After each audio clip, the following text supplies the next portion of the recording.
La vibration du temps éclata sous mes pattes, et l'air devint épais, brûlant comme un souffle sorti d'un four antique. Quand j'ouvris les yeux, un vent sec chargé de suie me frappa. L'odeur d'huile, de bois brûlé et d'urgence révéla que je n'étais plus dans mon époque, mais au seuil d'un événement qui marquerait un empire tout entier. Devant moi s'étendaient des maisons de bois serrées, des ruelles étroites, signe du quartier de la Subure, le plus dense et fragile de Rome. Et l'année 64 après Jésus-Christ. Une date qui deviendrait une cicatrice inscrite à jamais dans l'histoire de la ville éternelle. Le sol vibrait encore.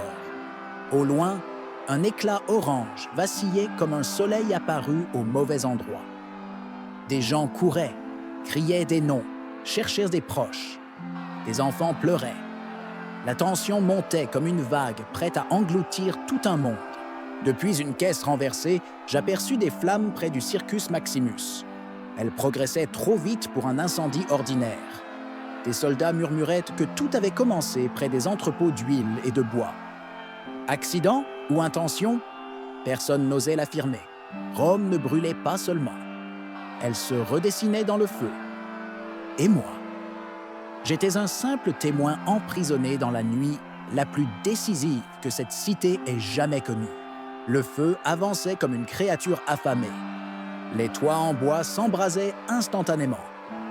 Des chaînes humaines tentaient de passer des seaux d'eau, mais la chaleur les faisait s'évaporer avant qu'ils n'atteignent les flammes.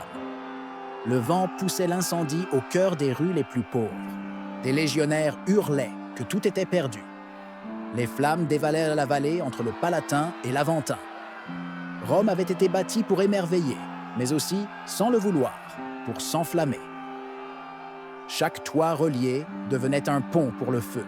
Des familles emportaient ce qu'elles pouvaient, statuettes des dieux domestiques, tissus, documents. Certains pleuraient sans un mot, d'autres imploraient de l'aide. Cette tragédie n'était pas qu'un événement historique. C'était une blessure humaine à ciel ouvert. Depuis une échelle brisée, je vis des toits s'effondrer. De nouveaux foyers apparaissaient loin du premier. Les habitants juraient avoir vu des hommes allumer d'autres flammes. La rumeur se propageait plus vite encore que l'incendie. Déjà, les accusations s'élevaient. Étrangers, chrétiens et même l'empereur Néron. Dans un chaos pareil, la peur crée des vérités qui brûlent comme la braise. Les gradins de bois du Circus Maximus brûlaient comme des torches géantes. Beaucoup disaient que le feu était né ici. Huile, grains et bois s'y accumulaient en abondance. Tacite, l'historien, décrivit plus tard. Un incendie trouvant un aliment parfait. La chaleur était insupportable. Je sentis les pointes de mon pelage se recroqueviller. Les habitants fuyaient vers les hauteurs. Le crépitement des poutres et les cris se mêlaient en un rugissement inoubliable. Rome, centre du monde, se consumait comme une simple étincelle. Un père tentait de soulever une poutre en flammes pour sauver son enfant piégé. Ses pleurs rivalisaient avec la fureur du feu. Je ne pouvais qu'être témoin, emportant dans ma mémoire ce chagrin que les livres ne racontent jamais pleinement. Des soldats répétaient le nom de Tigellin, préfet de la garde prétorienne. Certains prétendaient qu'il bloquait des rues pour maintenir l'ordre, d'autres qu'il empêchait les habitants de sauver leurs biens. Le feu n'était pas la seule chose qui étouffait la vérité. Les flammes se dirigeaient vers le forum. Rome avait été bâtie serrée, dense, vulnérable. Les architectes avaient prévenu des risques. Personne n'avait écouté. Le destin de la ville s'embrasait sous mes yeux. Je traversais des foules bouleversées. Une grand-mère appelait sa petite-fille. Un jeune homme portait le corps inerte de son frère, étouffé par la fumée. Ces douleurs ne seraient jamais gravées dans la pierre, mais elles formaient la véritable histoire de cette nuit. Près du Forum Boarium, les rumeurs s'entrechoquaient. Certains juraient que Néron observait du Palatin. D'autres disaient qu'il avait quitté Rome et revenait précipitamment d'Anzio. Tacite juge cette seconde version plus crédible, mais la vérité était engloutie par la panique.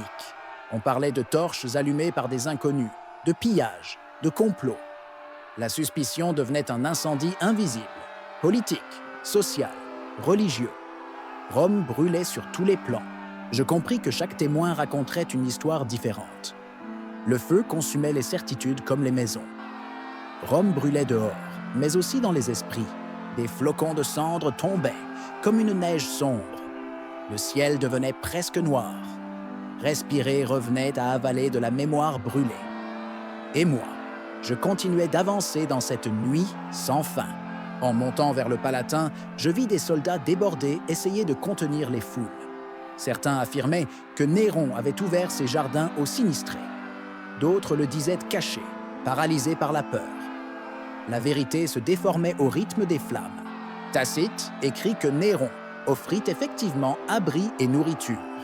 Mais quand la douleur est trop grande, on refuse même les mains tendues. Accuser un homme semblait plus facile que croire au hasard tragique. Depuis une terrasse, j'aperçus la silhouette d'un homme observant la ville en feu. Était-ce Néron? Je ne saurais le dire. Mais son immobilité portait le poids d'un monde qui lui échappait. Un instant, je ressentis presque de la compassion. Gouverner Rome revenait à tenir le feu dans ses mains. Et cette nuit prouvait qu'aucun pouvoir humain ne pouvait éteindre une catastrophe pareille. Au loin, des effondrements retentissaient. Le cœur monumental de Rome se brisait. Le Colisée n'existait pas encore. Dans ses ruines, Néron rêverait plus tard de constructions grandioses. Mais cette nuit-là redéfinissait déjà la ville. Dans le forum, les temples brûlaient comme des autels sacrifiés. La basilique Aemilia craquait sous la chaleur. Les colonnes rougeoyantes semblaient perdre leur noblesse divine.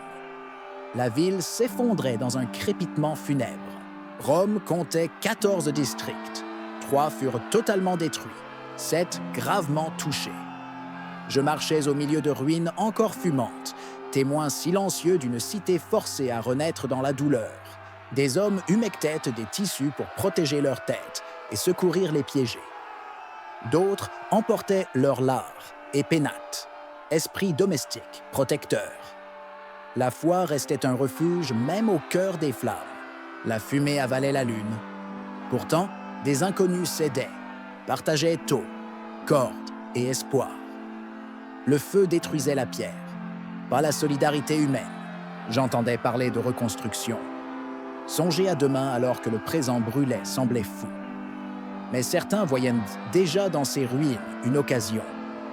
Les incendies révèlent autant les ambitions que les faiblesses. Après 6 jours, les flammes s'apaisèrent, pour renaître soudain près des jardins de Mécène. Beaucoup y virent une main criminelle. Les historiens débattent encore. Mais Rome vécut 8 jours de cauchemar. Quand les ruines refroidirent, les habitants fouillaient les restes en quête de proches. Le silence qui suivit était plus terrible que le feu. Un silence fait de pertes trop nombreuses pour être nommées. Des corps reposaient sous des tissus improvisés. Des survivants serraient un seul objet sauvé, comme une encre face au vide laissé par la catastrophe. Des soldats murmuraient des accusations contre les chrétiens. Pressé par la colère du peuple, Néron cherchait des coupables. Cet incendie allumerait des siècles de persécution. Rome n'était plus la même. Mais déjà, on parlait de rues élargies, de pierres plutôt que de bois, de nouvelles règles. Du deuil naissait une Rome transformée. Depuis une hauteur de l'Esquilin, je contemplais Rome comme un champ d'étoiles mourantes. Des colonnes de fumée montaient vers le ciel. La ville semblait vivante, mais blessée, respirant difficilement entre ses propres cendres.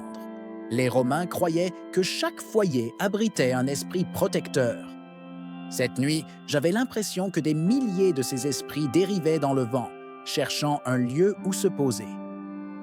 Le chagrin semblait flotter avec eux. Et pourtant, au milieu des décombres, je voyais la force humaine. Des gens partageant eau, outils, paroles. Le feu détruit des murs, jamais la volonté de se relever. Autour de moi, le temps commença à changer. Pas brutalement, mais comme un souffle qui invite à passer à l'étape suivante. Ma mission ici touchait à sa fin. Je regardais Rome une dernière fois. Je ne vis plus la destruction, mais la transformation. L'histoire ne reste jamais immobile. Elle brûle, chute, renaît. Je sentis l'appel silencieux du prochain saut. La lumière vacilla autour de moi. Le monde devint flou, comme si un voile se glissait entre mes yeux et la ville meurtrie. L'odeur de cendre se mêlait à l'énergie du temps. Je partais, sans savoir vers où. Plus de cris, seulement l'écho lointain du temps lui-même. Peut-être Rome me remerciait-elle de l'avoir observé dans sa nuit la plus sombre. Ou peut-être était-ce mon esprit qui cherchait du sens. Une brise chaude effleura mon pelage. Rome survivrait. Son peuple reconstruirait. Cet incendie deviendrait blessure et légende, marquant les siècles à venir. Je fermais les yeux et laissais le temps m'engloutir. Aucun signe, aucun indice du futur. Juste le silence entre deux airs. Et j'acceptais cet espace inconnu. Si tu veux continuer à voyager avec moi à travers les moments qui ont façonné l'humanité, laisse un like, abonne-toi et active la cloche. Le passé n'est pas mort. Il attend d'être redécouvert. À très vite pour une nouvelle traversée.